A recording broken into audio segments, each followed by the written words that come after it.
Hi, this is Mary. We're going to be doing some garlic rolls, the garlic knot rolls today, and I'm using my iPad again, which means that I'm kind of looking over to the side, and it's much harder to focus on where I'm supposed to be looking, so if it gets goofy, just forgive me for it. I'm going to make garlic rolls, and one of the hardest thing about making garlic knots is that it can be hard to figure out how to get all of the pieces of, the rope in so it actually looks like a knot and doesn't look like something weird that just ended up on your counter. So what you're going to need is the dough, and the recipe for it is going to be on the blog, restlesschipotle.com, and the instructions and everything and images are going to be there, and I'll put that web address down below the video.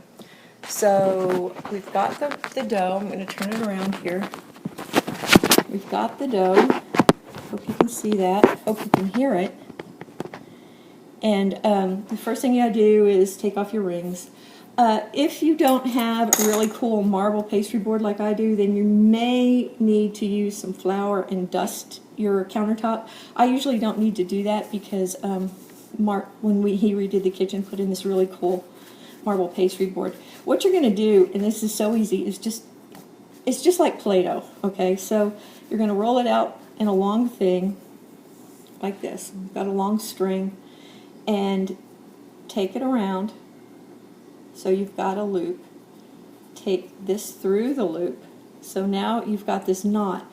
But if you leave these two things sticking out, like a lot of people do, it's going to look really kind of funky when it's all done. So what I like to do is I like to tuck the things underneath so that the knot is a little bit neater, and put that over on my Silpat covered sheet. Do another one. They're really easy. Roll it out. You want these to be all about the same size so that they bake evenly. Here's my other thing. Twist it around, tie a knot, tuck the knot under, in through the things, and there's that one. One more time. Roll it out, and if they're not perfect knots, who cares? Because the rolls are going to be so good that nobody's going to care anyway. They're just going to be happy that you made them. Okay, put that through, knot, and tuck underneath. So you're going to have these knots that are hopefully all about the same size. Mine aren't. Don't do what I do, do what I say, right?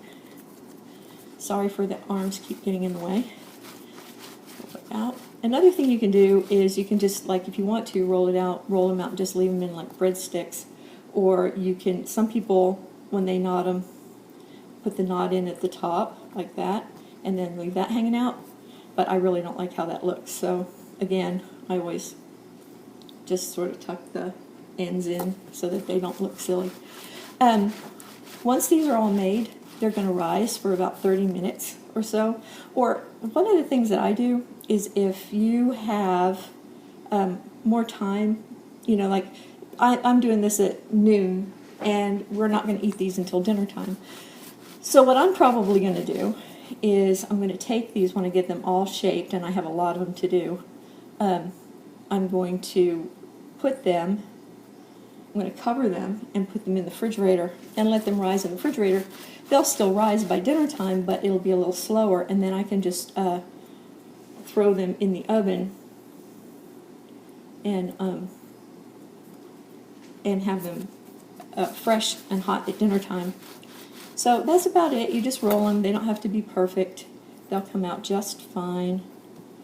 The dough should be it should feel a little bit like Play-Doh, or a little bit like sticky Play-Doh. Maybe Play-Doh after you put some water in it to soften it up if your kids left the top off of it. And here's the last one I'm going to do on video because I just want to get them done so they can eat them, because they're going to be so good. I'm not going to get to eat them because they're not low carb, but who cares, right? So I've got all of this dough left to make, and one of the things you can do is, if you don't have 500 people eating at your house, you can put the dough in a sealed bag and put it in the freezer, and it'll be just fine. You can thaw it out and then do it then. So that's about it. I hope the video comes out okay. I hope you understand how to do it. If you have any questions, contact me. Either leave a comment on the blog or contact me on Facebook at the Restless Chipotle Facebook page, and I'll be glad to answer it for you. Have a great day, and I hope you enjoy the garlic rolls.